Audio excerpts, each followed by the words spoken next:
বাংলাদেশের রাজনীতিতে সাম্প্রতিক সময়ের সবচেয়ে আলোচিত দলিল জুলাই জাতীয় সনদ। এটি গৃহীত হওয়ার পর থেকেই রাজনীতিতে শুরু হয়েছে বিতর্ক। এক পক্ষে জামায়াতে ইসলামী সহ কিছু দল বলছে এটি বাস্তবায়ন হলে রাজনীতিতে স্থায়ী ভারসাম্য ফিরবে। অন্যদিকে বিএনপি সহ কয়েকটি দল অভিযোগ তুলেছে জুলাই সনদে এমন অনেক প্রস্তাব যুক্ত করা হয়েছে যা কমিশনের আলোচনায় কখনো ছিল না। রাজনৈতিক অঙ্গনে শুরু হওয়া এই বিতর্কের মোড় কেমন প্রভাব পড়তে পারে দেশের রাজনৈতিক দলগুলোতে, বিস্তারিত জানাচ্ছেন সাদিয়া সিদ্দিকা। জুলাই জাতীয় সনদ বাস্তবায়নের উপায় সংক্রান্ত জাতীয় ঐকমত্য কমিশনের সুপারিশকে ইতিবাচকভাবে দেখছে বাংলাদেশ জামায়াত ইসলামী। দলটি বলছে এখনই এ বিষয়ে আদেশ জারি ও আইনি ভিত্তি দেওয়ার সময় এসেছে। মঙ্গলবার এক গণমাধ্যমকে দেওয়া প্রতিক্রিয়ায় জামায়াতের নায়েবে আমির সৈয়দ আব্দুল্লাহ মোহাম্মদ তাহির বলেন, আমরা কমিশনের সুপারিশকে ইতিবাচকভাবে দেখছি। অবিলম্বে সনদ বাস্তবায়নের আদেশ জারি করতে হবে এবং নভেম্বরের মধ্যে গণভোটের মাধ্যমে আইনি ভিত্তি দিতে হবে।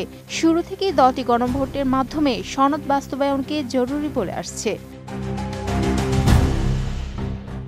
এ বিষয়ে দলের সেক্রেটারি জেনারেল মিয়া গোলাম পরোয়ার বলেন, 18 দফার সুপারিশের মধ্যে আমরা স্পষ্ট করেছি নির্বাচনের আগে গণভোট করতে হবে। জুলাই সনদে যে সংস্কারের কথা আছে যাতে সেটা জানার পরেই হ্যাঁ বা না ভোট দিতে পারবে। একই দিনে নির্বাচন ও গণভোট হলে জনগণ বিভ্রান্ত হবে।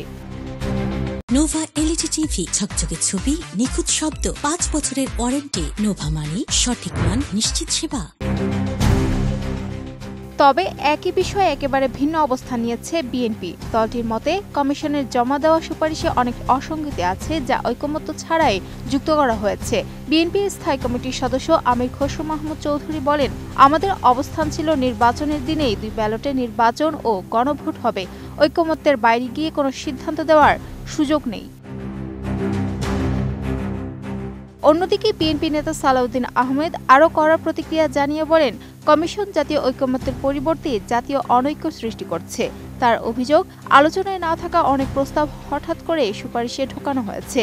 উদাহরণ হিসেবে তিনি বলেন, সংবিধান সংস্কার পরিষদের মতো ধারণা কমিশনে কখনো টেবিলে ছিল না, অথচ এখন সেটি আরোপ করা হয়েছে।